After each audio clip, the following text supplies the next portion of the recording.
Assalomualaikum, qadrdonlar. Kampni tayyor bo'ldi. Bu tarafdan taqrimlagan zakat qilganda 7 ta pichoq, bitta qayroq bo'lishiraydi. Tayyorlab bering. Biroq naqshlar chizilib.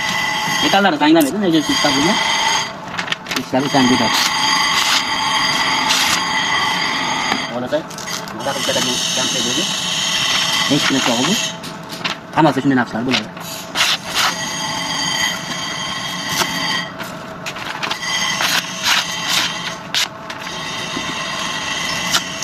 Moyim pichog'i 27 santimetr. Bo'ldi.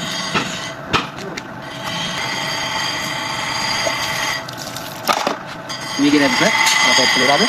Qayda beramiz. Boltasi bu. 8 santimetr bolta.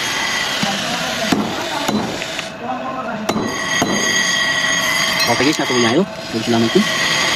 Yangi holatda. Kita lo que es